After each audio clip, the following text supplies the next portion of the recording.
Drop your dot, you know I'm coming. Lace front, fuck. Oh, how You much? shoulda I wore currently your have more bunny. dunks than him right now. Is that true? Yeah, but he don't separate, but he just goes out and he don't want to play defense. We're going to get to that trash. Picket TV, he calls LeBron James fans jockstrap sniffers. So this is for you guys. If you're watching, shout out to all the LeBron James jockstrap sniffers. This is for you. Please don't tell me that was you saying the 96 Sonics. This is what you got to realize, Judah. It's very easy to out-debate locker room. It's not very challenging whatsoever. The fact that you let locker room out-wit you and out-debate you, it says a lot. We're not talking about a very high-level basketball mind, and you got outwitted by the locker room. Of all of the people that we talk about, LeBron fans are the only ones that even message me and contact me on Instagram. One recently sent me a death threat, talking like you can't come to LA. LeBron fans! I have zero confidence in the Clippers, and I'm getting this close to stop rooting for Kawhi Leonard altogether. I'm getting close to just rooting for Nikola Jokic and calling it a day. I'm tired of these dudes. They're not a serious team. Let's bring it. I see a veteran up in here, man. MJ. Let's bring in my good friend, man. Drop your dot, you know I'm coming. Lace front, fucked up. You shoulda wore your bunny. Darvin scam. Running from me. I'm gonna tell y'all the truth, bro. I hate to tell you. I'm gonna be honest with you, Dan. Tell me, bro. As a Laker, you guys gotta stop thinking of mediocre. Running from me.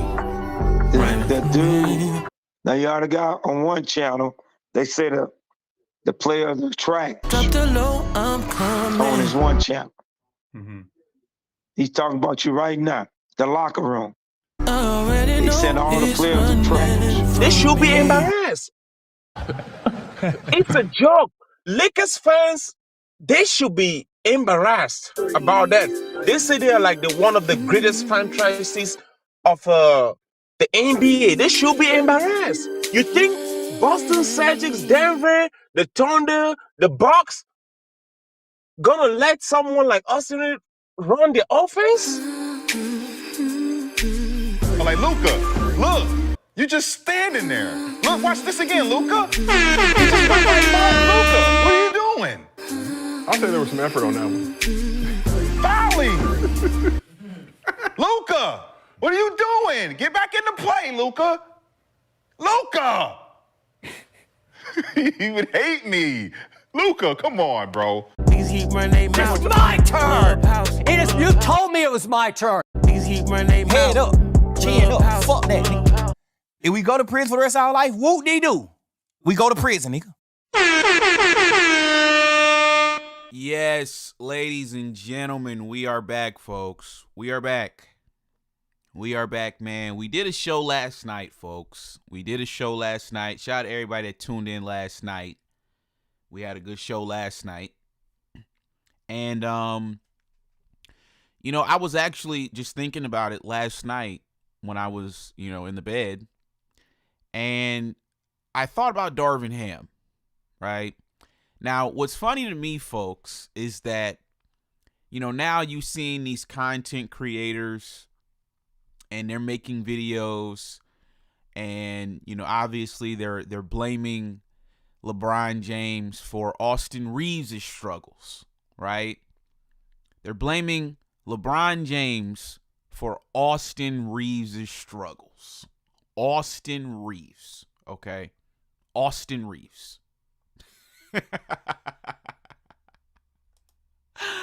Austin referees, folks. They're blaming my GOAT for Austin referees and his struggles, right? This stuff is comical at best, okay? It's comical, folks. Now, what's funny to me is, right, is Austin is taking more shots than LeBron James, right? So I don't understand how LeBron James could be negatively impacting Austin's performances when Austin's taking the second most shots on the team right behind Luka Doncic, folks. The reality of the situation is that the boy is playing like absolute garbage over the last week or so. We've been playing some really athletic teams. You know, he's been having to guard Tyrese Maxey and VJ Edgecombe.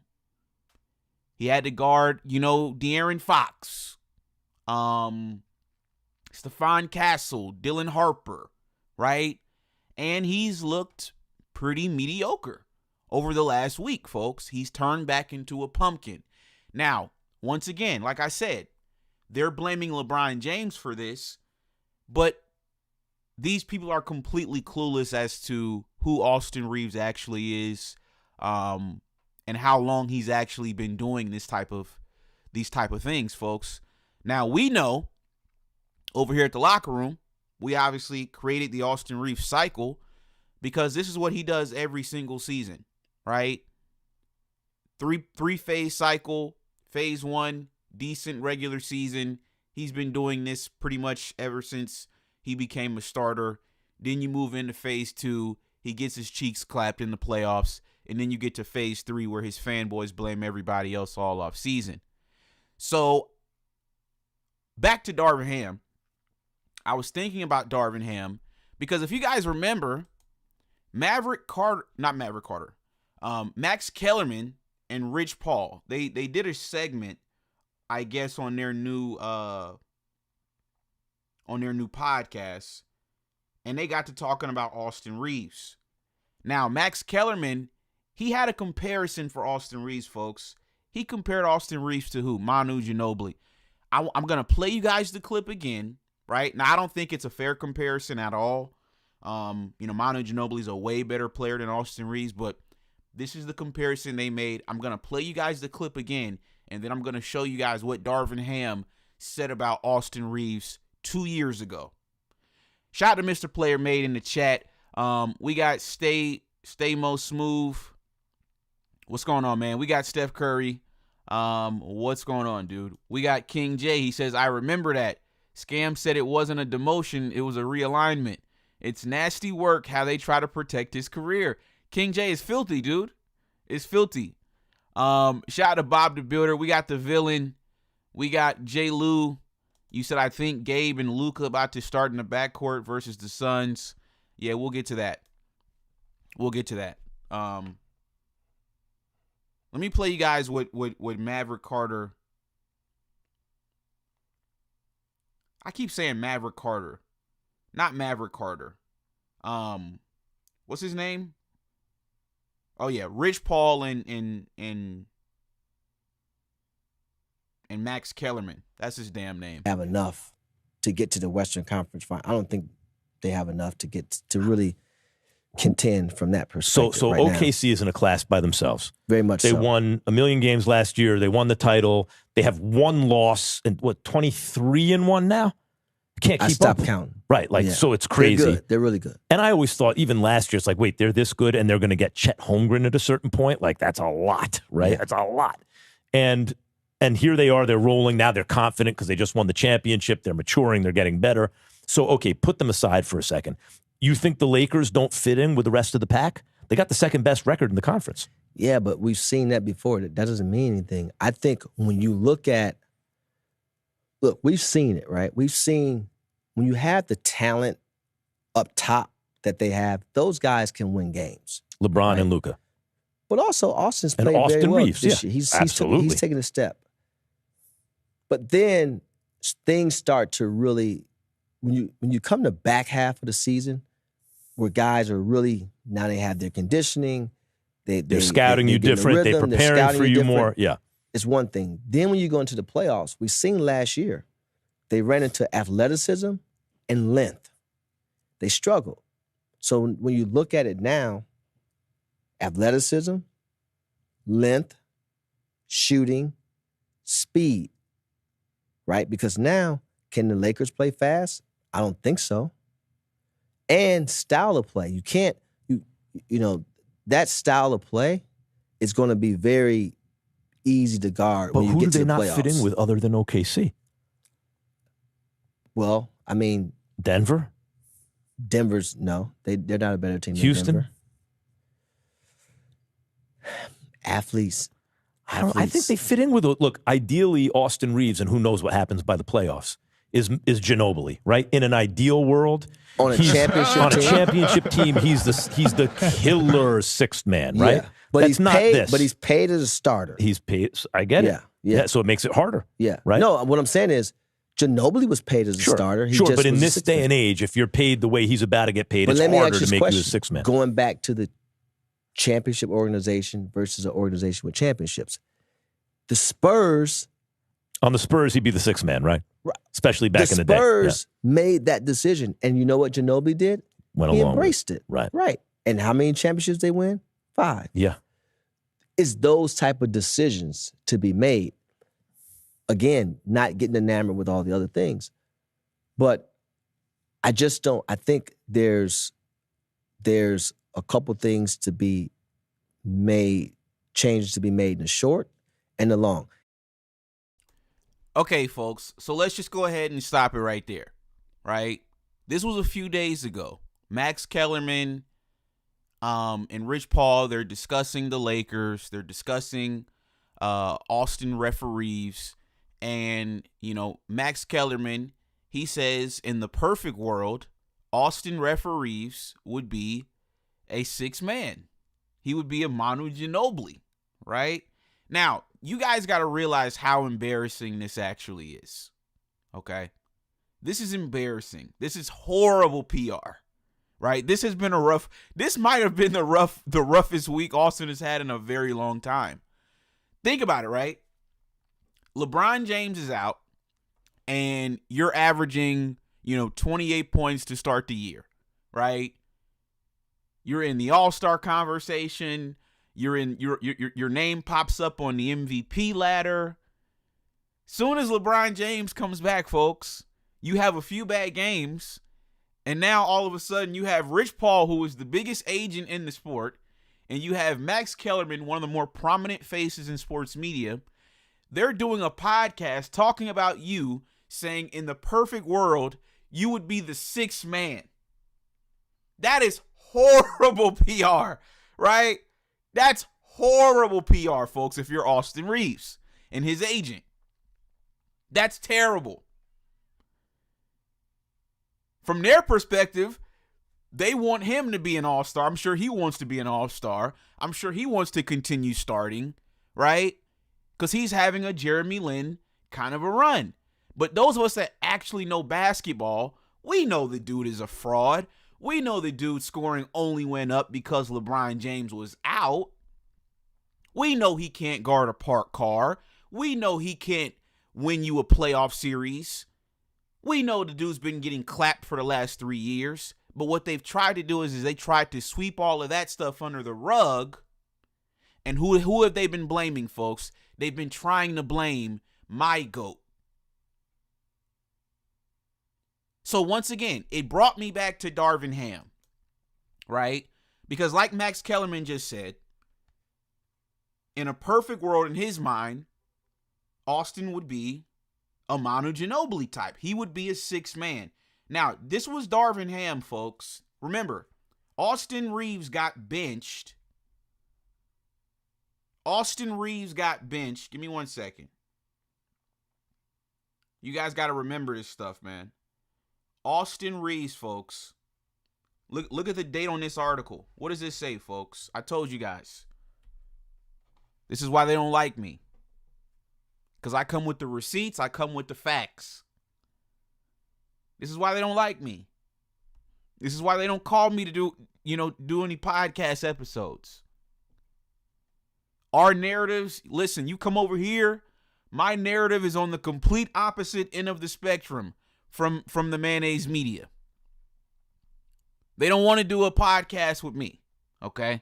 They don't want to do a podcast episode with me. They want to have a podcast where all of them can sing Kumbaya and they can agree with each other, right? They can go to dinner together. They can FaceTime each other. They can fly out to see each other. This is what they want. They don't want a guy like me on their podcast. It is what it is. Now, check the date on this article, folks. This is from November 11, 2023. This is over 2 years ago. These are things that, like I said, we've been discussing for years now. You new clowns that want to make content saying, oh, LeBron is destroying Austin Reaves. Does that even sound logical? Does that even sound logical to you clowns? I mean, we get it, right? You dudes got to make your LeBron hate videos every day. You know, this is part of your channel's identity. But some of the stuff that you dudes be saying, does it even make sense in your mind when you say it? Do you actually believe these things? You really believe that Austin Reaves is a better player than LeBron James? You guys really believe that? Tell me you don't know basketball without telling me you don't know basketball. Chat, I've been seeing videos of these clowns, man. They really talking about LeBron is in Austin Reaves' way. No, Austin Reaves is in my GOAT's way. That's the problem. You know, they want to talk about scoring and all that. The reason why LeBron's scoring is down is because you have this undrafted fraud shooting more shots than him. But we'll get to that later. Shout out to Anubis. He said, why is Rui being moved to the bench when Reaves is a worse defender than Rui? I don't understand it. We got FBA Quicksand. He said it's clickbait for suckers. We got Isaac. He says anybody can score on Reaves. Folks, let's get into this article from over 2 years ago. Over 2 years ago, folks. Darvin Ham defends his decision to bench Austin Reaves with Hall of Fame comp. Now, once again, do I think Austin Reaves is going to go down as a Hall of Famer? Absolutely not. But let's just continue on with this article. It says, entering the new NBA season, the Lakers believed that the continuity on their roster would allow them to get off to a hot start. But so far, that hasn't been the case, and LA has started the year off much slower than anticipated. This led LA head coach Darvin Ham to decide to put guard Austin Reaves on the bench to start their Friday game against the Phoenix Suns. He replaced Reaves with forward Cam Reddish in the hope that having Reaves come off the bench would provide their second unit with more firepower. Folks, is this not what we're still dealing with to this very day? This article is from 2 years ago, and we're still dealing with this. It's why I say the Lakers are not a serious franchise, man. They're not a serious organization. What was the issue in the game versus the Spurs, folks? What was the issue? The issue was we didn't have any bench production. Now, Marcus Smart, once the game was already over and the Spurs were up 20 points or however many points they were up, then Marcus Smart got going and he stat padded, but he didn't score none of them points when the game was up for grabs. He wasn't hitting all them threes when the game was up for grabs. He was hitting all them threes when the Spurs had already took their foot off the gas. I call that stat padding. I just got to keep it fair with you guys. I call that stat padding. This was what the Spurs bench did, folks, in that game versus the Lakers the other night. Keldon Johnson, 17. Champagnie had 16. Dylan Harper had 13. Look at how they shot, how well they shot from the field. Keldon Johnson, 5 of 9. Champagnie, 6 of 8. Dylan Harper, 6 for 12. The only production we got from our bench was from Marcus Smart, and by that point, it was too late.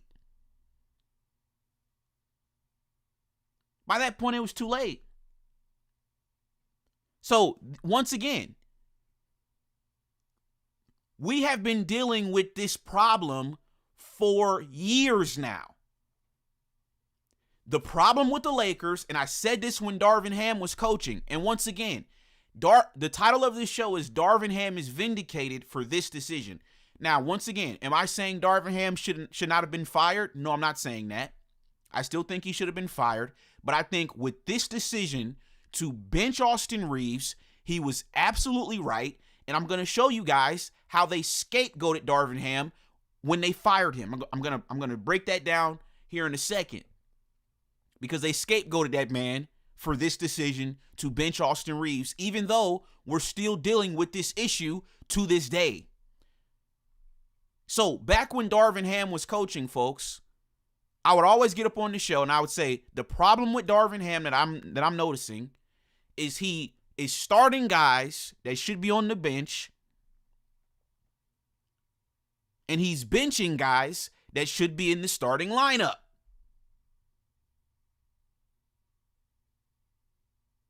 Austin Reaves, remember in that conference finals when we lost to Denver 4-0? Austin Reaves and D'Lo and Dennis Schroeder, those should have been our bench players.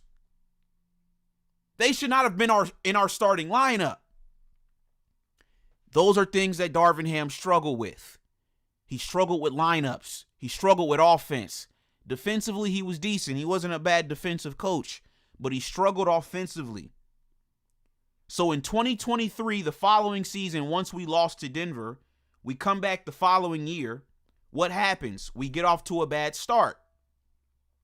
Darvin Ham's like, okay, let me not make the same dumb decision that I made in the conference finals.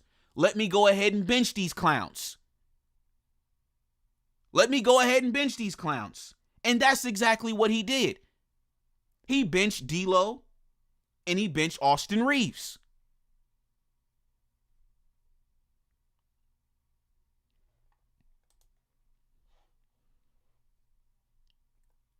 The move seemed to work out well for the Lakers.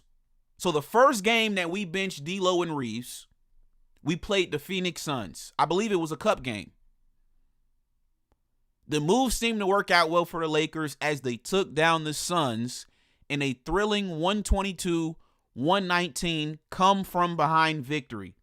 Cam Reddish played a big part in that, contributing 17 points, 3 steals, and 3 rebounds in the win. Now, mind you, this is the same Cam Reddish that's out of the NBA right now. Is he out of the NBA because he can't play, or is he out of the NBA because he didn't get the proper opportunities? Now, once again, I'm not going to put it all on, the organization, because I'm sure he played a role in that as well. The dude started out in Atlanta, went to the Knicks, went to Portland, and then came to the Lakers. So he was getting traded all over the place. But honestly, I thought when he was with the Lakers, when he was healthy, it was him and Vando that were our two best on-ball defenders. You guys remember how good Cam Reddish was defensively. He had long arms, long wingspan. He was great defensively, good anticipation, got into the passing lanes, was able to disrupt guys with his, with his defense, would turn guys over. He was a great on-ball defender. We needed him out there to balance out our starting lineup.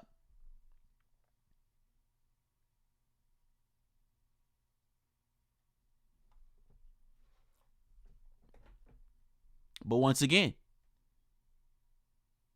Cam Reddish is now out of the NBA. It says Darvin Ham spoke about the decision and compared Reaves' role to how the Spurs used to apply future Hall of Fame shooting guard Manu Ginobili over the years. Now, once again, this is around the time where this clown got on my radar. I had no idea who this clown was, folks. And I'm not going to say any names, but you guys can see him on the screen. Okay? This was around the time where he started getting on my radar. Because after every game, he would be questioning Darvin's decision to bench Reaves. And I'm like, what is this dude? Some sort of Austin Reaves super fan?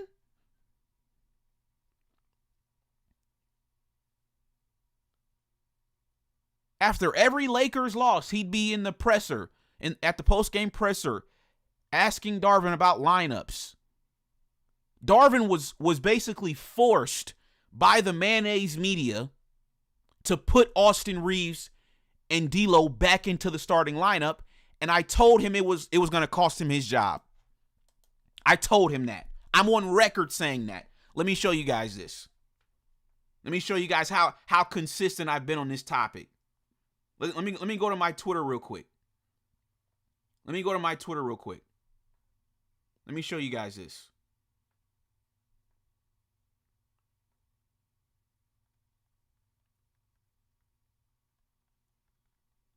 Y'all do me a favor and drop a like on the video.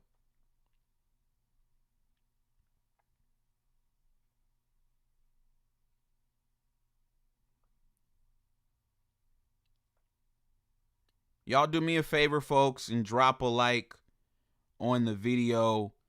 Let me show you guys what I've said about this topic years ago. Years ago. Now let's check the date on this tweet, folks. What does it say at the top of your screen, top right of your screen? What does that say, folks? That says January 29th, 2024. Folks, that's almost 2 years ago in another month. That's almost 2 years ago.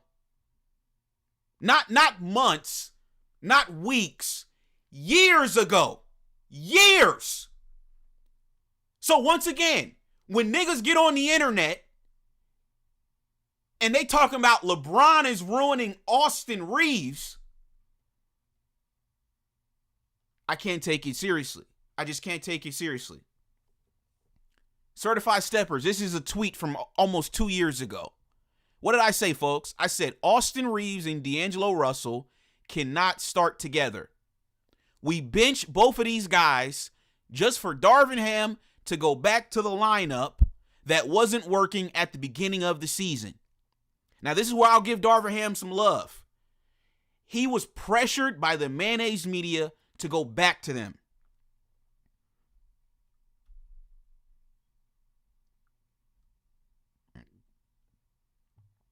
Look at this tweet, folks. This tweet is from January 11th, 2024. Look what I said. This is why I can't stand Darvin Ham. Austin Reaves was benched for a reason. Why put him back in the starting lineup? Can't you see we're getting cooked with him out there? I've been discussing this boy, this fraud getting cooked for years now. So then when you guys tune into a game like on Wednesday when we played the Spurs, and you see him out there getting cooked, why was this any of surprise to you guys? We've been discussing this for years.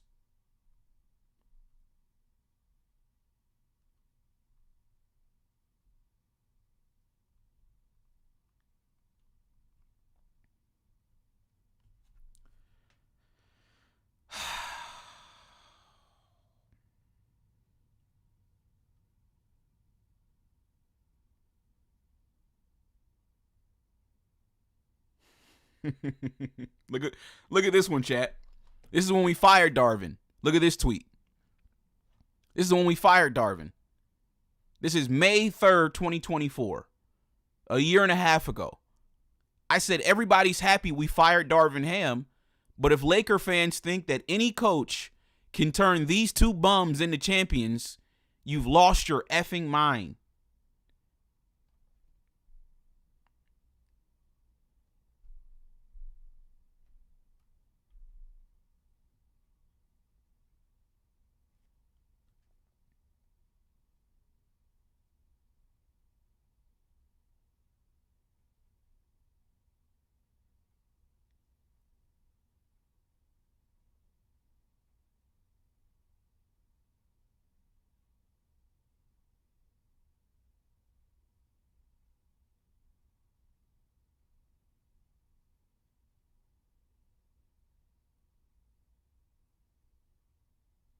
Wow.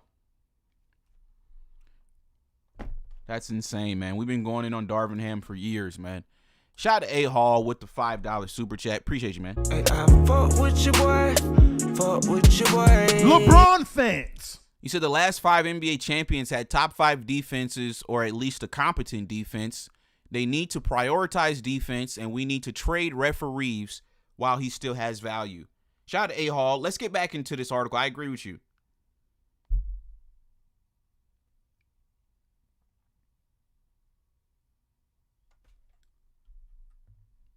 So once again, if you're just now tuning in, this article is from 2 years ago. Let me show you guys the title of the article. Darvin Ham defends decision to bench Austin Reaves, November 11, 2023. So it says, it's an interesting comparison and one that Reaves has found himself in before. Ginobili was excellent for the Spurs over the years and sacrificed his starting spot to have the team win more. Reaves seems to be willing to do the same here, and at the end of the day, winning is the most important factor. Reaves had struggled to start the season, and the Lakers weren't going anywhere with him starting games. Both he and Reddish put together a solid night against Phoenix, so this move may be a good one by Ham. Only time will tell if the move works out, but so far so good. Hopefully the Lakers can continue to build off this win and finally start looking like the team many expected them to be before the year started. So let's really think about this for a second. Darvin loses with D'Lo and Reaves in the conference finals in 2023. The following year, he comes back and he realizes D'Lo and Reaves need to come off the bench. So he benches both of them by December of 2023. This is over 2 years ago. Right? Now let me show you what they said about Darvin when they fired him.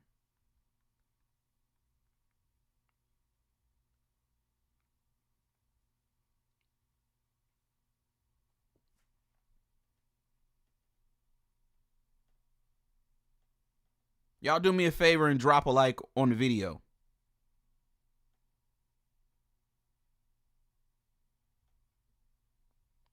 Now look at this, folks.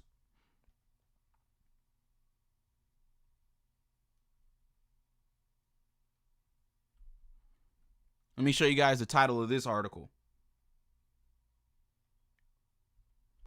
Lakers drama brewing between Darvin Ham and Austin Reaves. This is from June 2024.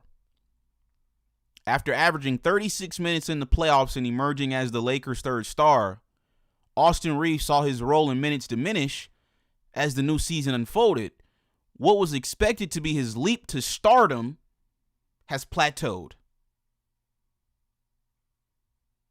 Lakers coach Darvin Ham said Reaves' relegation to the bench in November was just a realignment and not a demotion, as he even compared the rising star to Manu Ginobili. Once again, we've seen this with Magic Johnson, we've seen this with Nico Harrison, and we've seen this with Darvin Ham. They don't like it when the black man demotes the white boy. They don't like that. The media doesn't like it. They don't like the optics of it. They don't like it. This is why Magic Johnson had to step down. Remember, Magic Johnson came in as president of basketball operations. He wanted to fire Luke Walton. Magic Johnson was upset because he wanted to fire Luke Walton, but he had to run it by Jeannie Buss. And Magic was like, yo, I thought you brought me here to run the team. And now you're telling me that you don't want to fire Luke Walton. And he's going back and forth with Jeannie about it. This is one of the problems that Magic had. Once again, he wanted to fire the white boy. People had an issue with that. Oh, no, we like Luke. This is what Jeannie's saying. Oh, no, I like Luke. Let's just think about it. Let's just come back tomorrow and think about it and blah, blah, blah. And then eventually she was like, okay, go ahead and fire him. Magic was like, listen, I don't have time for this. You brought me in here to run the team, but I'm trying to fire people, and I got to run it by you. The same thing happened with Nico Harrison.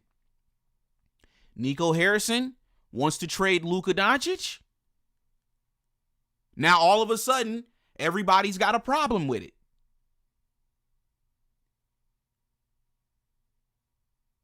Darvin Ham tries to bench Austin Reaves and D'Angelo Russell.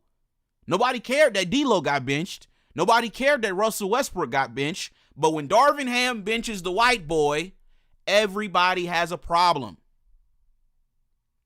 This is what they do.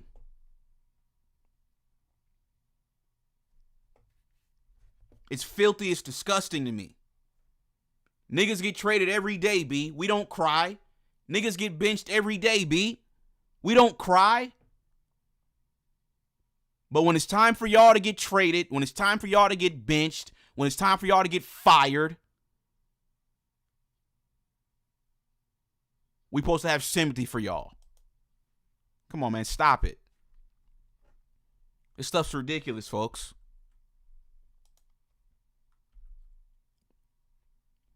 So now we got to bench him and then say, oh, well, we think it'll be a Manu Ginobili role for him. We gotta soften the blow. That's all that was about, comparing him to Manu Ginobili. They're just trying to soften the blow. They got to make him feel better about himself. But when Russ got benched, nobody said, oh, we just think he can be a Manu Ginobili type. No, they just benched his ass. D-Lo, we just going to bench your ass, nigga. Ain't nobody said, yeah, we think D-Lo can be the next Manu Ginobili.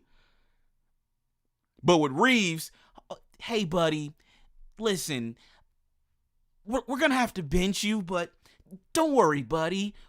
We think it'll be great for you. We think you have Manu Ginobili type potential. This is what they did with JJ Redick.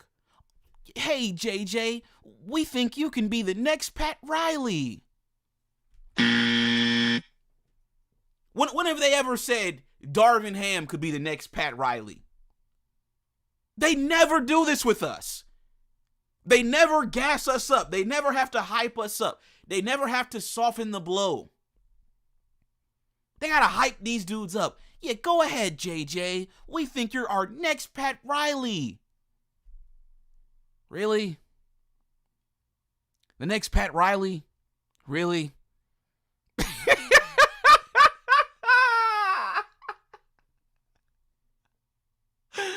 They said Reaves is going to be the next Manu Ginobili. Really? Are we serious? Can you guys get serious, man? What's up with all this trolling? All y'all do is troll.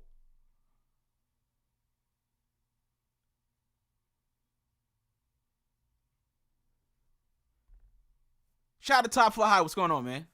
All they do is troll. Eric said it's the hair. That's about the only thing he's got in common with Pat Riley is the hair. That's probably it. He don't even wear suits. They don't even require the coaches to wear suits anymore.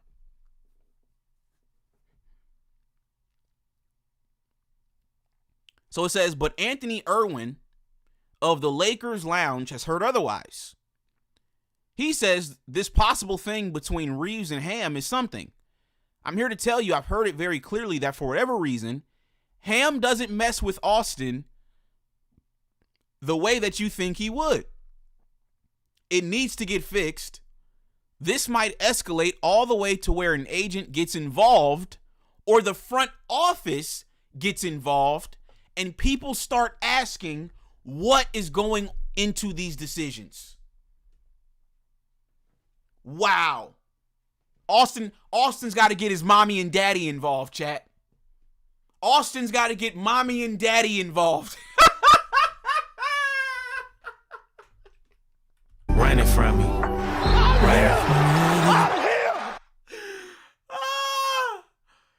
Oh my God. Oh my God. You can't make this up, folks. This article is from 2024. Let's bring it. I see a veteran up in here, man. MJ. Drop your dot, you know I'm coming. Lace front fucked up. You should've wore your bunny. Man, that's his name, Darvin Scam. I'm gonna tell y'all the truth, bro. I hate to tell you. I'm gonna be honest with you, Dave. Running from me. Tell me, bro. As a Laker, you guys gotta stop thinking of mediocre. Drop the low, I'm coming. The dude, now you already got on one channel, they say the player was trash on his one channel. Mm-hmm. He's talking about you right now, the locker room. He said all the players are trash. Ladies and gentlemen, let's think about this for a second, folks. Black players get traded every day. Black players get benched every day, right? This dude literally said, this possible thing between Reaves and Ham is something. I'm here to tell you, I've heard it very clearly, that for whatever reason, Ham doesn't mess with Austin. And why would you? A coach's job is to win games. If he doesn't win games, he's going to get fired. Why would Darvin mess with a player that isn't helping him win?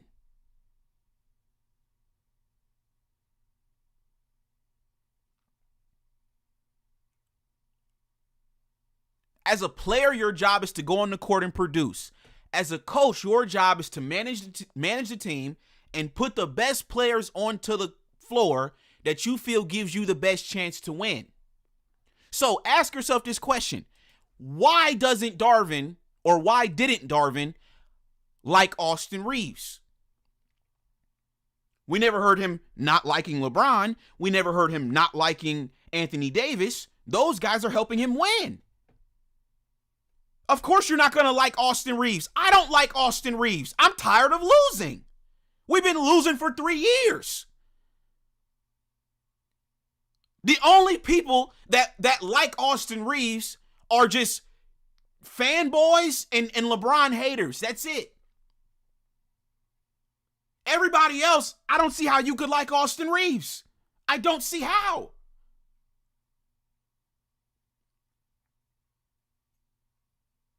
Niggas is like, yo, why you always hating on him? Why you always hating on him? Nigga, do you not watch the Lakers? We keep getting clapped. What do you mean, why don't I like him? I'm tired of losing.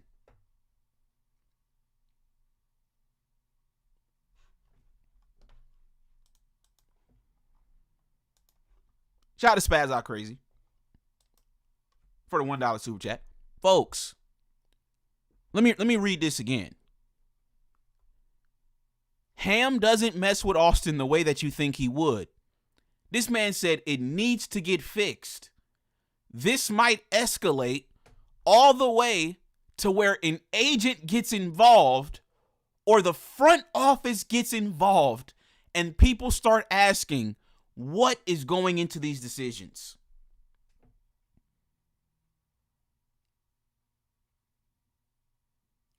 So you telling me that Austin got to call mommy and daddy when he gets benched?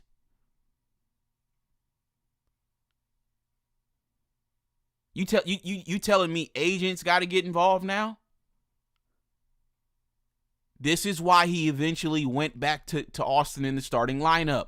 They bullied him. Chat, they bullied Darvin into playing Austin Reaves.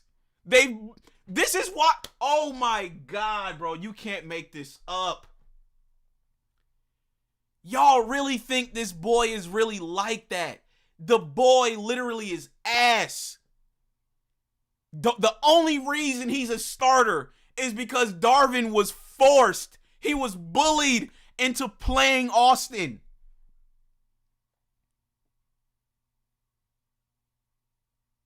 He was bullied into playing Austin.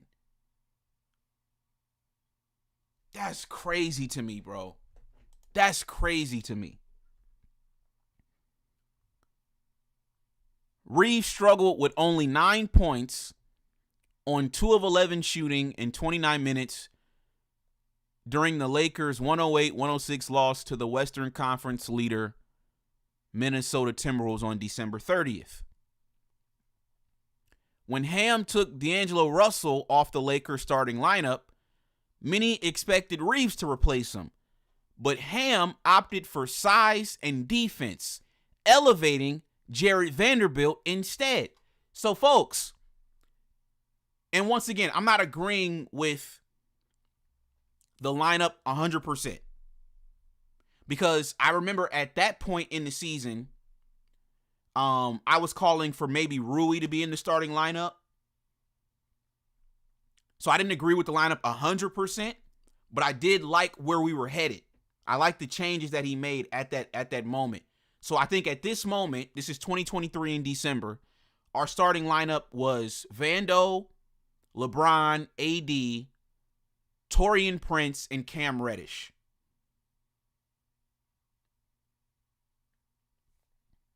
So look at the difference between Darvin Ham and JJ. Ham opted for size and defense, elevating Jared Vanderbilt instead. Who is the guy right now that's in the Lakers' doghouse that can't get any minutes? But when I told you niggas I think JJ Redick is worse than Darvin Ham, Some of y'all didn't believe me.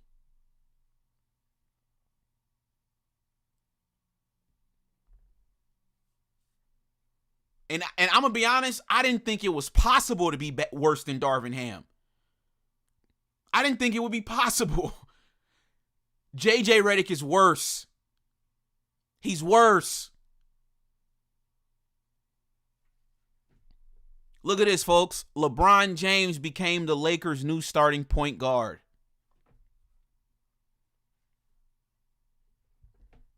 Which is what he was in 2020 when the Lakers won the title. He was our point guard.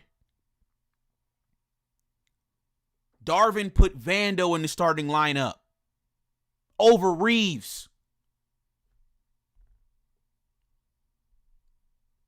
Vando, LeBron, Cam Reddish, Taurean Prince, Anthony Davis. We already had our scoring. We had LeBron. We had AD. We got the scoring down packed. We need guys that can defend, catch and shoot. We need a point of attack defender. That's what we needed. This is what JJ Redick doesn't get. This clown never played defense in his career. I remember that clown JJ Redick in the NBA. I remember his ass at Duke. I used to hate him at Duke, but he was good at Duke. But I used to hate JJ Redick at Duke. But I remember him when he got to the league. He couldn't guard a parked car. He was the guy other teams picked on. He was the Austin Reaves. If we're being honest, that's probably why he likes Austin. Because he sees himself in Austin. They got a connection. I guess it's a white thing.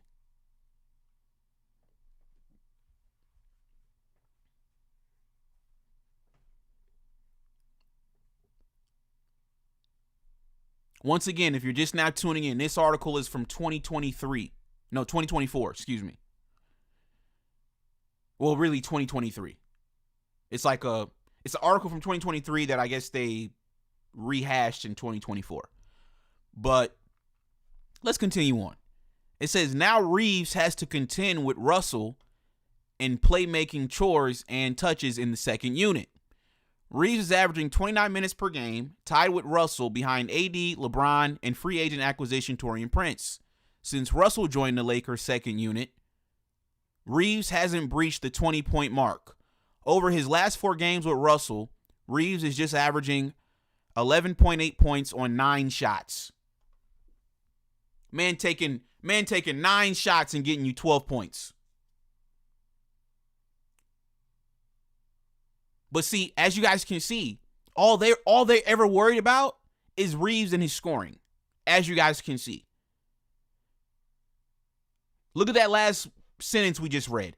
Reaves hasn't breached the 20-point mark. That's all they care about with Reaves. I've been saying this. They don't care if we actually win. They don't care if we're actually a better team with him on the bench. All they care about is him scoring 20 points. That's it. They don't care about his defense. They don't care about his ability or non-ability to guard other teams' perimeter players.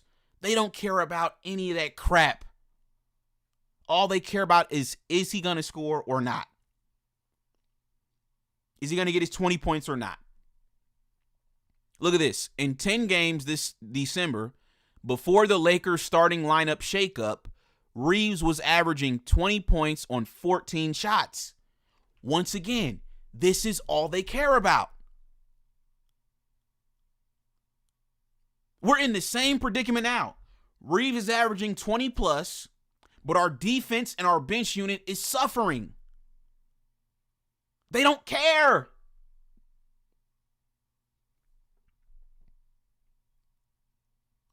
Look at this. Not starting Austin and continuing to move away from the lineups that got the Lakers to the Western Conference Finals last year is the exact kind of thing that I wrote about. Irwin said. Now, once again, let's look at Anthony Irwin. Let me show you guys Anthony Irwin.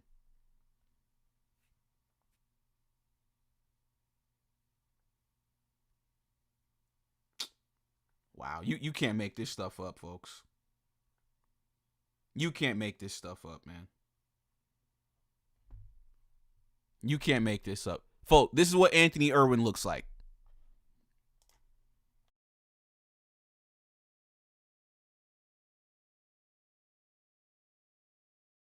Drop your dot, you know I'm Please coming. don't tell me that was Late you front saying fucked the up. You should've wore 96 your signs. bandit. This is what you Ran got to it from realize, me. Judah. It's very easy to out-debate locker room. Ran it from me. It's not very challenging Ran it. whatsoever.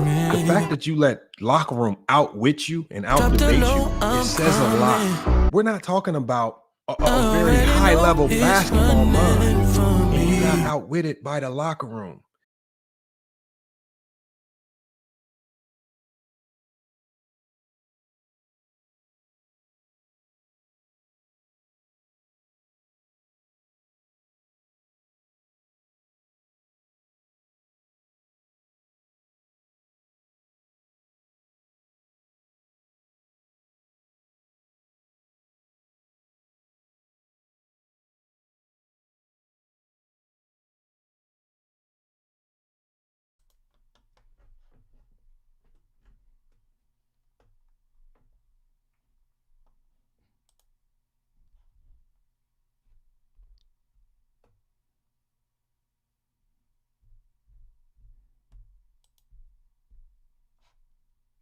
Shout out to Spaz Out Crazy. Folks, these are the guys that are writing these articles, man.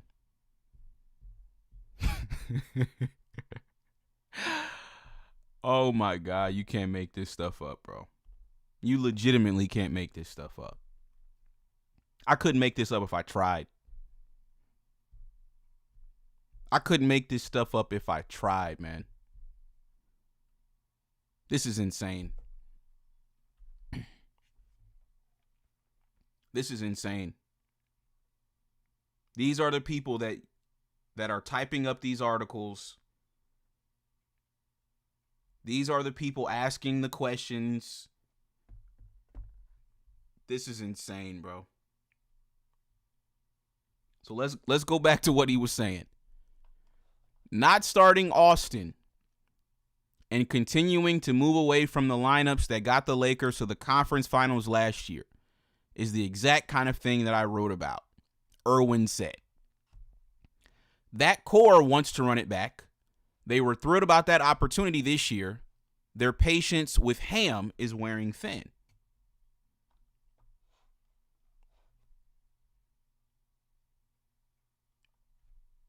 That's insane.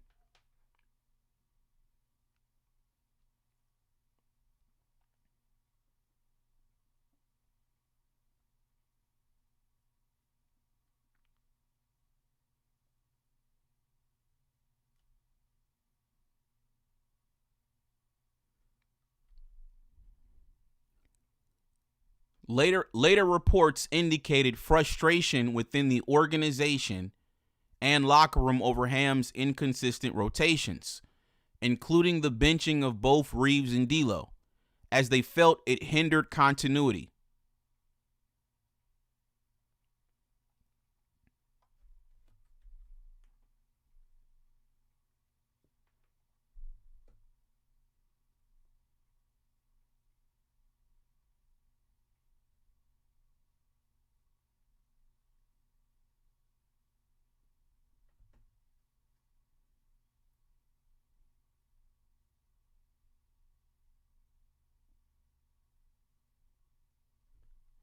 Let's look at this article from Lakers Nation. Let's look at this article, folks. 2024, April 30th, 2024. Darvin Ham's decision to bench D'Lo and Austin Reaves did not sit well within the organization.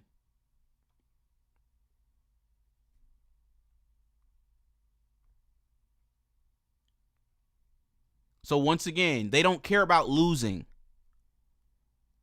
I thought losing wouldn't sit well with the organization. No, they don't care about that. Once again, this is another Nico Harrison situation. They don't care that Luka got clapped in the finals by Jaylen Brown and the Celtics. They don't care about that. They don't care about losing. They just don't want to see a black man trading a white boy. Fire Nico! Fire Nico!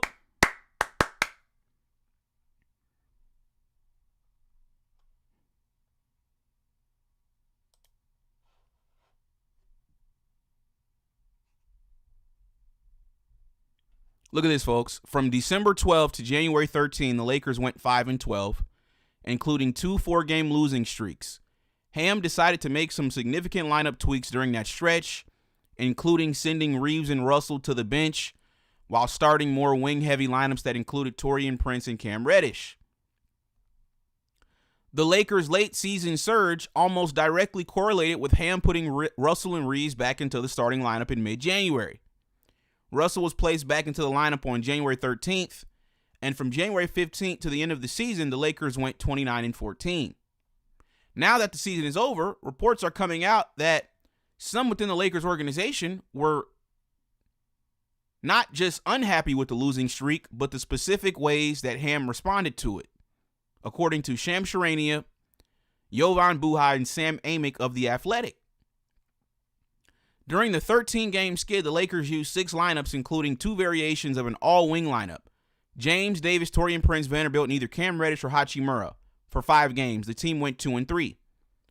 The decision to bench both Reaves and Russell, the team's consensus 3rd and 4th best players, did not sit well with many within the organization and locker room, according to team and league sources.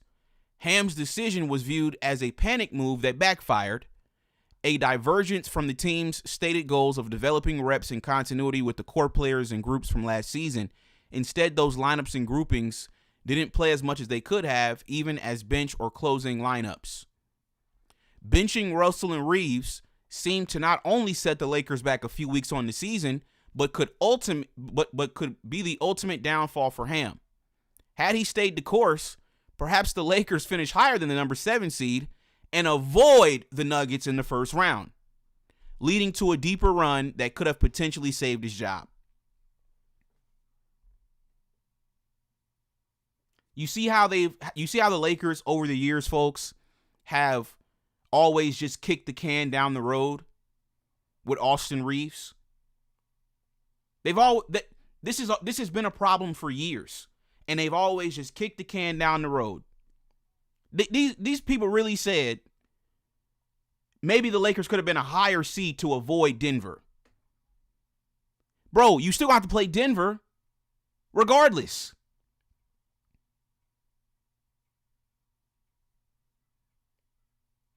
And if you weren't going to play Denver, you were going to play whoever beat Denver.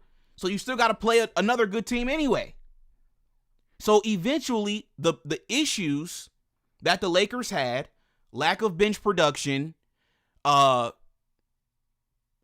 Reaves and D'Lo in the starting lineup, all of those issues were going to come to a head eventually. No, they want us to kick the can down the road. Oh, well, maybe if he didn't bench Reaves and D'Lo, we could have gotten a higher seed and we could have avoided Denver. You were still going to lose with Reaves and D'Lo anyway. No matter who you played. You could have played Minnesota. You could have played Denver. You were going to lose anyway with those guys. But they don't care about that. So like I said, folks, we've been dealing with this for years now. All right? The Lakers are not a serious organization. Darvin Ham, to me, like I said, was he the perfect coach? Did he do everything the right way? Did he make all the right decisions? No, I'm not up here advocating for Darvin Ham. All I'm saying is benching Reaves and D'Lo was the best thing that he ever did. That was the best thing he ever did. And the only reason why Laker fans didn't like it at the time is because Darvin is black and Austin is white. Same situation with Nico Harrison and Luka. They just don't like the optics of the black man demoting or benching a white boy. That's just the reality. Phone lines are open. You said, why is Nick Smith Jr. not playing? I don't know why. This is why I keep trying to tell y'all, man. Basketball is about politics. People want to make it seem like all basketball is about skill and who's the best and all of that. No, if you've been keeping up with this channel, you should know by now, this is a political sport. It's about politics.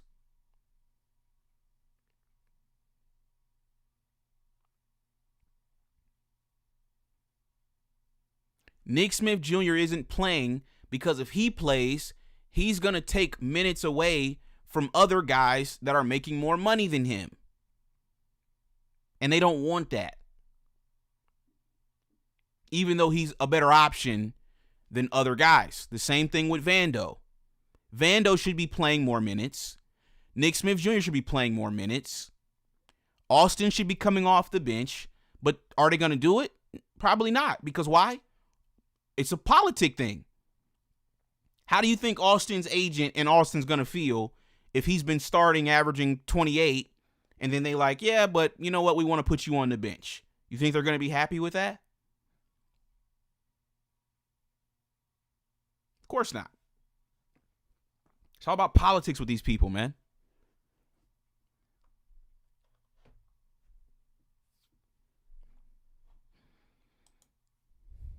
He said, yep, he's better than Gabe, but Gabe is being paid $11 million. Exactly. We got Roland. He said, facts, we could literally use the bench scoring. Exactly. Austin Reaves would be a better fit for the Lakers if he came off the bench. Because that would balance out our team. We could put his production on the bench. And we could get more production from the bench. Which is what we need. But obviously, they don't want to do that. Because they're not interested in actually winning. They want to make sure the dude gets a max contract, and they want to make sure that he becomes an all-star. That's what this is about. Like I said, I'm exposing this whole situation, bro.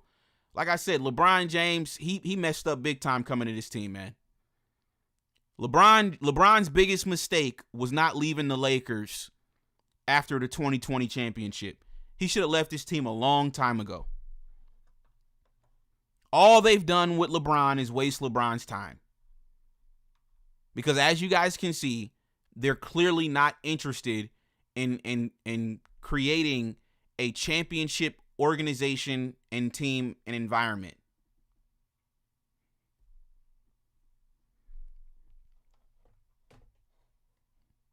Darvin Ham was right all along about Austin Reaves, man. He was right all along. And he got fired because he put them back into the starting lineup and they lost to Denver again. And then you guys go and get J.J. Redick thinking J.J. Redick's going to make Reaves better. And what happened? You lost to Minnesota. And then this clown doesn't play. He doesn't play any of his bench guys, J.J. Redick, last year. He doesn't play any of his bench guys. He's worse than Darvin Ham.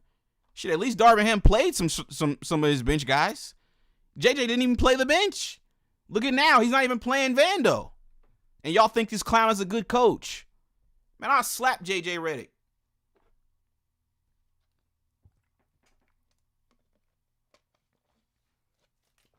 I'm just joking, chat. I forgot. This is YouTube. I'm sorry. I'm just joking. I was lying. I wouldn't do anything to I wouldn't hurt a fly. I'm sorry. Run it from me. Run it. I'm here. I'm here.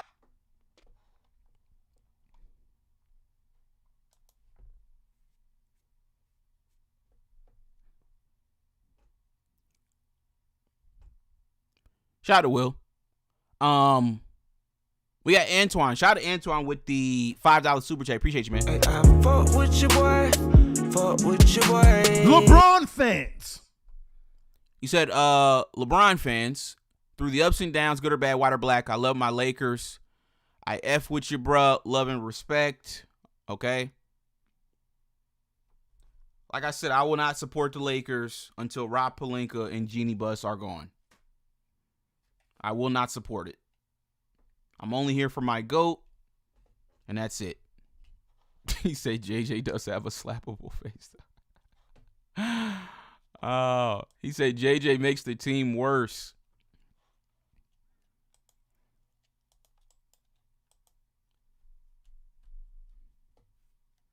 This is insane, man. So yeah, folks, I personally think, in my personal opinion, Darvin Ham was absolutely right for benching D'Lo and Reaves.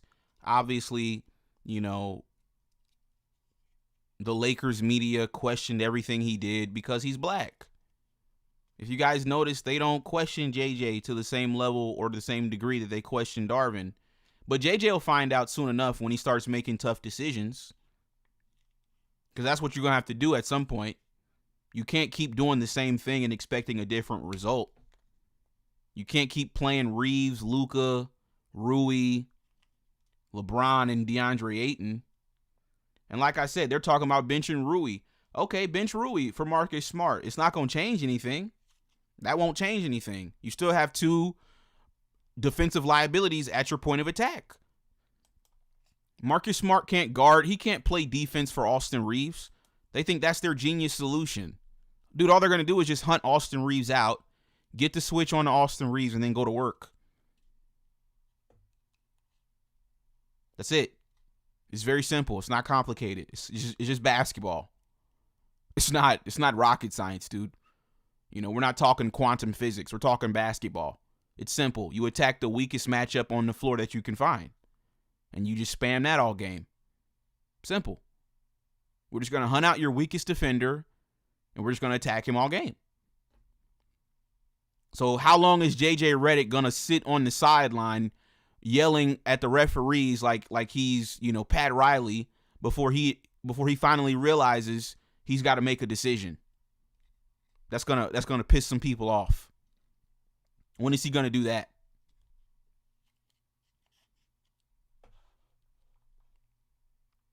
He says we're smaller with that lineup. Exactly. Exactly, King Hudson. That's the strategy.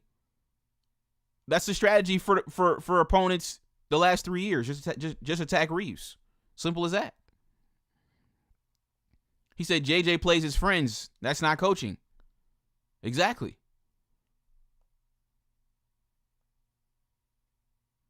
Shout out to the big dog with the $4 super chat. Appreciate you, man. Running from me. Running from me.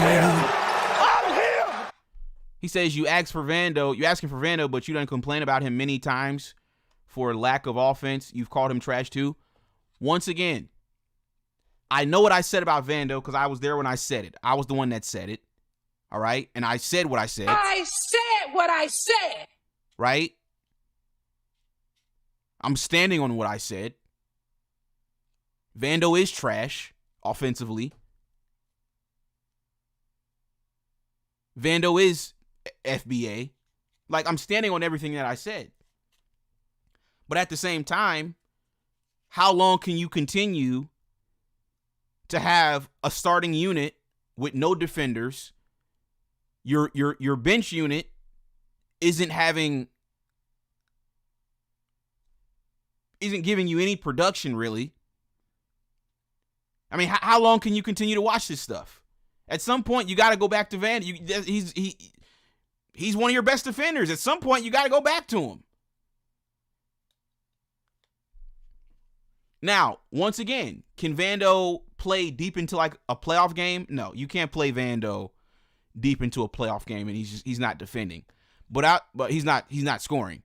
But throughout the course of a regular season, throughout the course of a game, Vando has to start getting some minutes at this point. I mean, this is getting pathetic. Exactly. They got to play Vando in spurts. Exactly. I'm not saying play Vando 40 minutes. I'm not saying, I'm not even saying you start him. I'm not even saying he should be in the starting lineup, but I'm saying he needs to be getting some significant minutes at this point. He can't be getting DNPs and Bronny James is getting in the game. That's malpractice.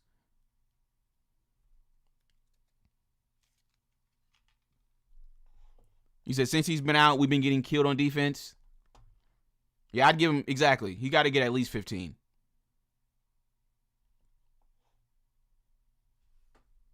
But Reggie, you said that Vando sucks, and you said that Vando is FBA. I said what I said. Yeah, I know what I said, nigga. I don't need you to remind me of what I said. I know what I said about Vando. I was there when I said it. I was the one that said it. I don't need you to remind me. I said it. But come on. You said that Vando, you said that Vando was ass. Shut your bitch ass up. Running from me. Running from me. Shut your bitch ass up. Yeah, I know, dude. Thanks for reminding me. I know. And I said what I said. I said what I said. Niggas acting like I'm going to backtrack it, chat. Nigga acting like I'm going to backtrack what I said. Nigga, I know what I said.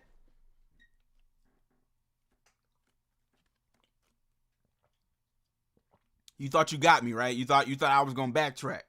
No, nigga. Fuck out of here. I said what I said.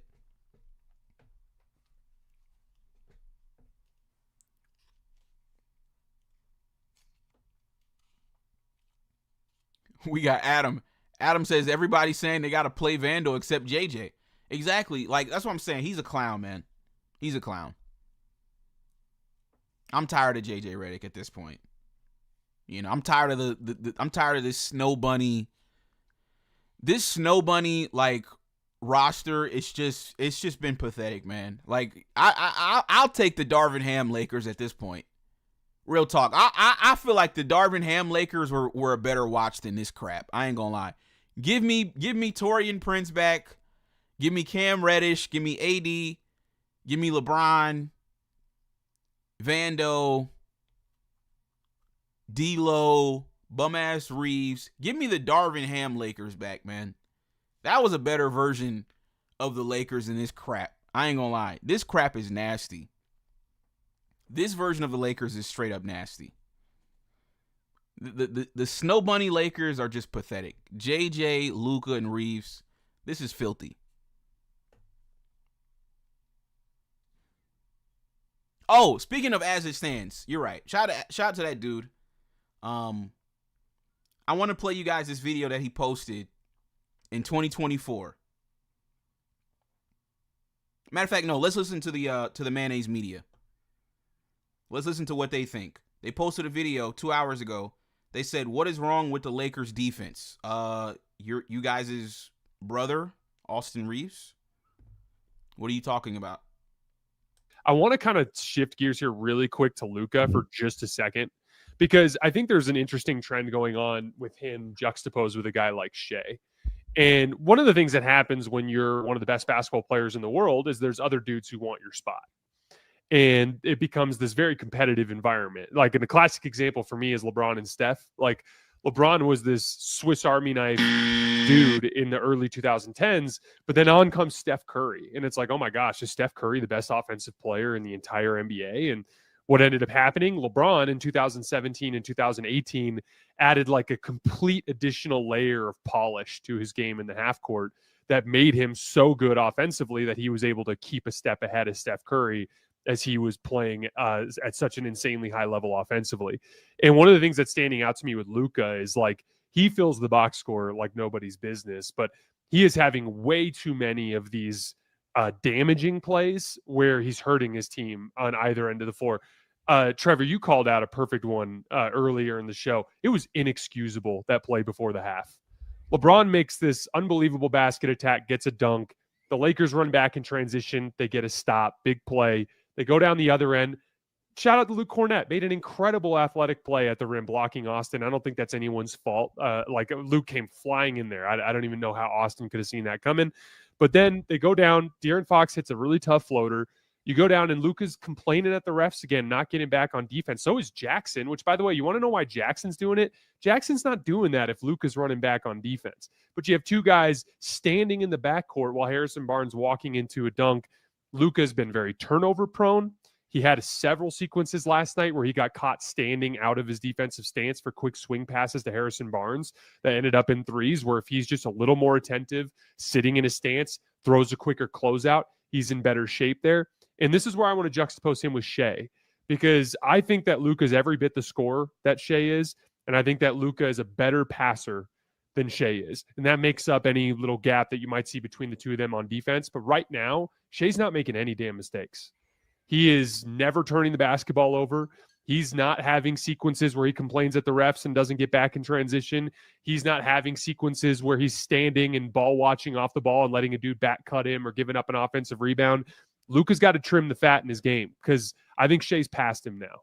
And if he's going to catch up, if he's going to get back into that conversation and be able to compete with the very best players in the world, I think Luka's got to make an intentional effort to trim the fat in his game. Yeah, I mean, I think that particularly that play was damning, the one that I referenced where they were not getting back, and that was off of a Luka turnover. He just tried to throw a pass that simply was not there. Part of that was, as I recall, it was LeBron and I believe it was Rui, both occupy, or maybe it was Smart occupying the same space in the corner. Nobody popped up to give themselves any kind of spacing out there, so they let one defender defend both of them. I think it was Harrison Barnes that was able to get the steal there and then get running the other way. And the Spurs looked content on that possession to just pull the ball back out and then take the final shot of the half until they went, oh, wait, it's 3 on 5. You're just going to give us a dunk? Okay, I guess we'll just take this. It plays like that simply cannot happen. And that's part of that is Luka. Part of that is, I think that's more of a disturbing trend we've seen with the Lakers in general, where they just kind of switch off for portions of the game. But certainly that's an area where Luka's got to get a bit better. And I do think he's been better defensively this season, but the effort plays went San Antonio's way, and it was for good reason, because they were more athletic, more aggressive. The effort was more on their side of things. They were definitely doing what they could to win this game. They played like they were desperate to win that game, and the Lakers did not. And so rightfully, the Spurs played the better game.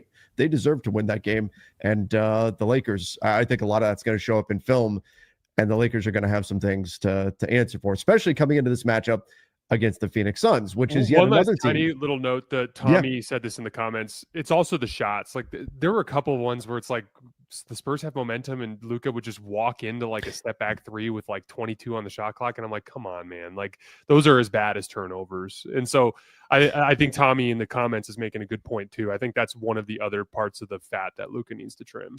That is a great point. There were some shot turnovers. While the Lakers didn't turn the ball over nearly as much as they have recently, some of their shots ultimately resulted in turnovers. Now, you'd rather have a shot than a turnover, obviously. I mean, look, even you had Champagne shot the ball from a half court and it turned into an offensive rebound for San Antonio, and they got a 3 out of it, right? You obviously rather have that, even if it's not a great shot, just because it keeps the possession alive for you potentially. But they did have some shots that effectively were turnovers, because as good as the Lakers offense has been, if you are, and that's perhaps where, when we talk about the margin for error not existing, if they are not disciplined on the offensive end, it puts their defense in a bad way. And I thought we saw a lot of that, especially in the first half, where their offensive discipline wasn't quite there. And that really magnified their defensive issues, because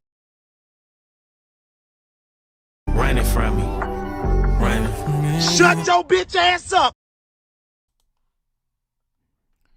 So shout out to Jason. He's the only one on that panel trying to be, even halfway critical of Luka Doncic and Austin Reaves. Everybody else is just pathetic. Yeah, they're just pathetic, man. Like Nahar says, why is Trevor so hesitant to fully criticize Luka? Like I said, he probably, I honestly wouldn't be surprised if he was on the Lakers payroll. Honestly. He's got to be on the Lakers payroll at this point. I mean, I don't know what else to even say. Shout out to Eric with the $2 super chat. You said holding Luka accountable, ? I'm shocked. Exactly. He's the only one. And I got to give him his credit on that. He's the only one. But the other two, they're pathetic. Shout out to Drip Show Chow. You said Vando should be on Fox at the end of game, at least, JJ.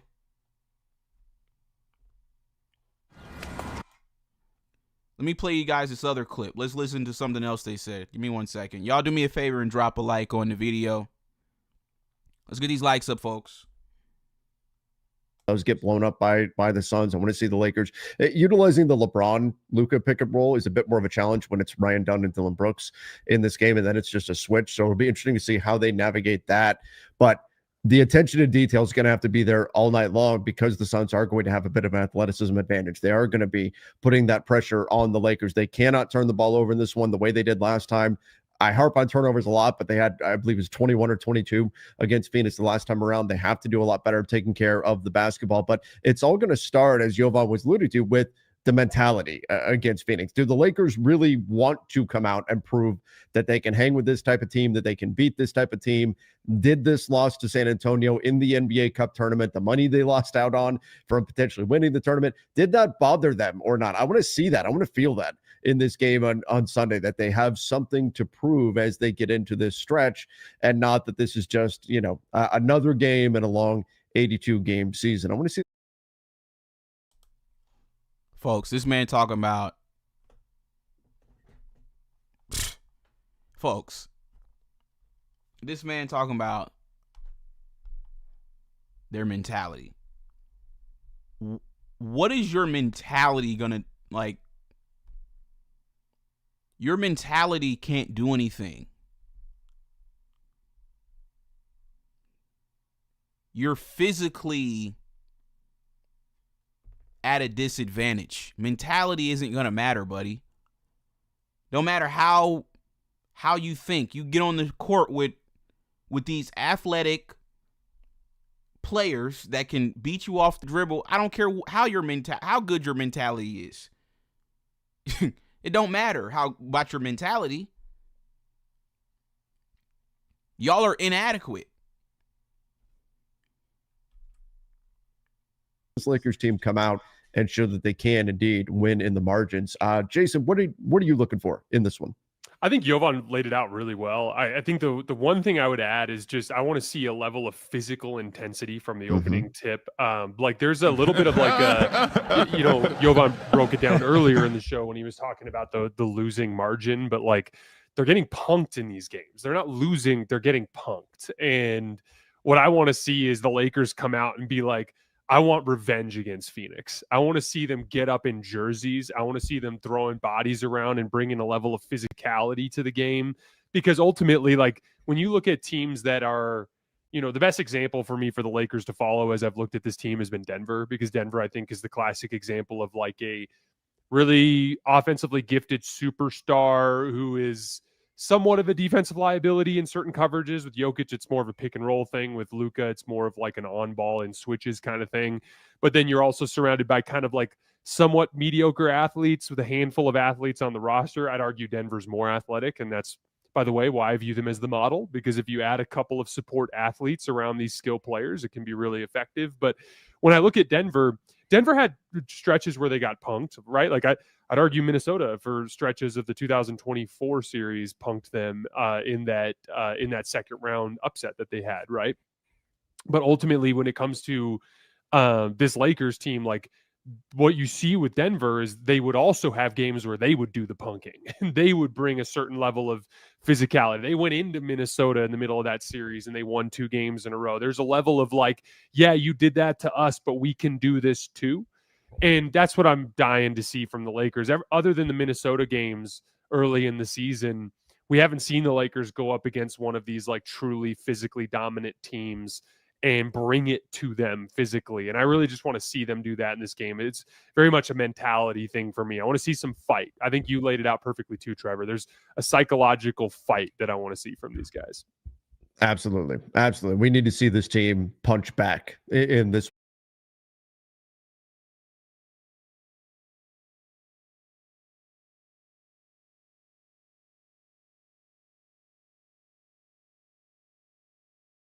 What? Bro, what are you talking about?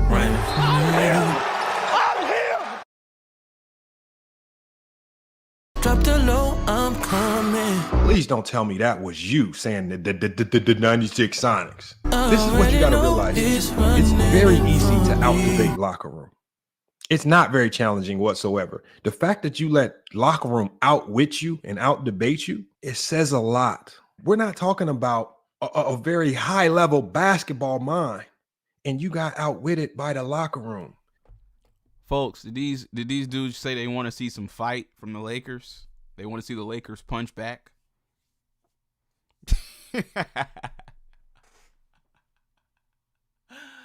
Oh, is that their analysis? Yeah, I just would really like to see the Lakers, just kind of like just punch back, man. Like, yeah, you guys beat us up the other day, but I just want to see the Lakers come back out and say, we can do that to you. We can punch back too. Hey, Phoenix. Even though we just got punked by the Spurs, we're not going to let you guys punk us. We're here to fight.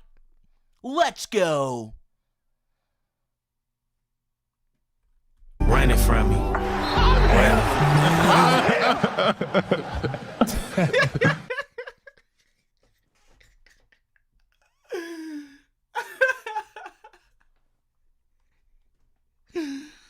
Let's go. My name is Austin Reaves, and that's my brother, Luka Doncic, and we're here to punk you guys. You're not gonna punk us. We just got punked by the San Antonio Spurs, and we're not gonna allow the Phoenix Suns to punk us. So let's go. This is insane to me, man.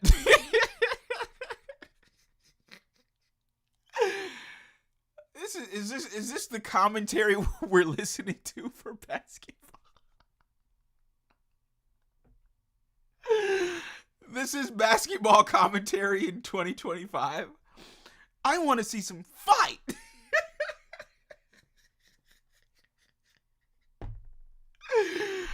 So yeah, I agree with you, Trevor. I want to see the Lakers fight. Let's go. Come on, guys. Okay. All right, dude. Physically dominant teams and bring it to them physically. And I really just want to see them do that in this game. It's very much a mentality thing for me. I want to see some fight. I think you laid it out perfectly too, Trevor. There's a psychological fight that I want to see from these guys.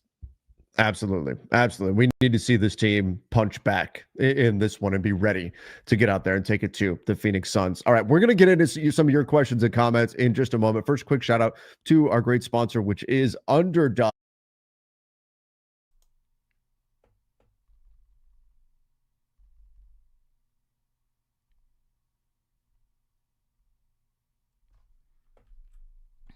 Wow. That's insane, man. That is insane, folks. That is insane, man. Well, folks, we got an update on Devin Booker. Looks like Devin Booker, folks, is feeling better. And it looks like Devin Booker will be suiting up potentially when the Lakers play the Phoenix Suns on Sunday. That's what it's looking like, folks. Remember, he didn't really play much the last game. But this is Devin Booker. Suns coach Jordan Ott said Devin Booker was able to do everything in practice today. He has missed the last 3 games with a right growing strain. So this is D-Book getting some shots up at the Phoenix Suns practice facility.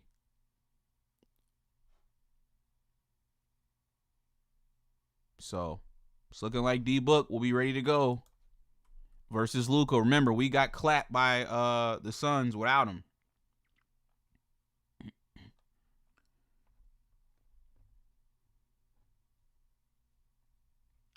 Let's take a listen to Vando. This is Vando. An hour ago. Has JJ or anyone else from the coaching staff had a direct conversation with you about what led to you or what led to you not being in the rotation as consistent this season? Even with the context that LeBron came back, you guys did get a little healthier. Kind of here and there, I guess. Yeah. how about from the point of view getting back into the rotation a couple games ago? Was that a surprise to you? Were you given any kind of word Yeah, that could it be was a happening? surprise. Yeah. How are you handling all this? I'm good. It's like control, got control. Keep, showing up to work, doing my part, supporting the team. Yeah. Now, ladies and gentlemen, when we just read an article from a couple years ago, right? When Austin Reaves was benched, right? Everybody was upset. Everybody was clamoring for him to get back into the lineup and blah, blah, blah, blah, blah. Where is the outrage for Vando? I'm just asking. Where is the outrage? Why aren't they questioning JJ like they questioned Darvin Ham? You want to know why, folks? Because my guy Vando, unfortunately, is about 4 shades too dark. That's why. My guy Vando is about 4 shades too dark. Yeah, he's not happy. He's pissed off. I mean, how are you sitting on the bench and Bronny, like, come on, man. Like, that's disrespectful. Like, you sitting on the bench and Bronny James gets into a game and you don't. Like, I'd be ready to throw hands with JJ Redick if I was Vando. I ain't gonna lie. I'd be ready to throw hands. JJ got to see me. Like, forget all this coach stuff. You got to see me at this point. You got to see me. I need a squabble. I need a fade. Because now you just getting disrespectful. It's one thing to not play me, but it's another thing to put in Bronny James over me. Now you're just trying me at that point. Let's listen to that fraud JJ Redick, man.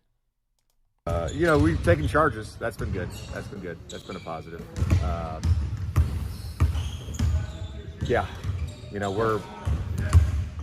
We're trying to reestablish, because we felt like we had it for a little bit in the last 10 games. We've just completely lost our fundamentals, and it takes reps. The last 2 days in practice have been great. I think the guys have been great with how they've responded to our meeting yesterday, and doesn't mean we're going to come out tomorrow and play amazing defense, but we gotta. It's like, this is my job. I'm not going to just say, we're not going to be a good defensive team. No, we're going to scrap and claw and do everything we can to turn us into a good defensive team. Hey, JJ. Okay. Yeah, we're gonna scrap and we're gonna claw. Okay, that's your strategy. That's your strategy. Yeah, we're gonna scrap and we're gonna claw. We're gonna do everything that we've got to do to turn this into a good defensive team. So Austin Reaves, buddy, when you go out there, buddy, you gotta scrap and you gotta claw and you gotta do whatever you gotta do, buddy. Whatever you got to do. Luka, whatever you got to do, buddy, we need you to do a little bit more. We need you to scrap, and we need you to claw, and we need you to dig in real deep. Dig in deep.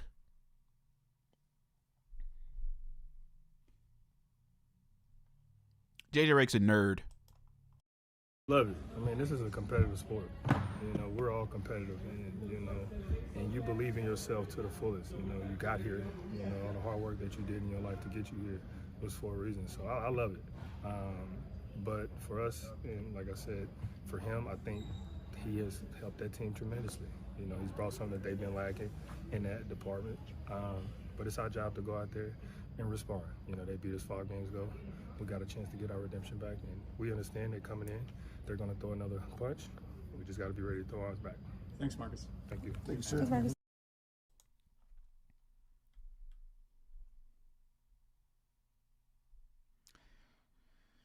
So yeah, man.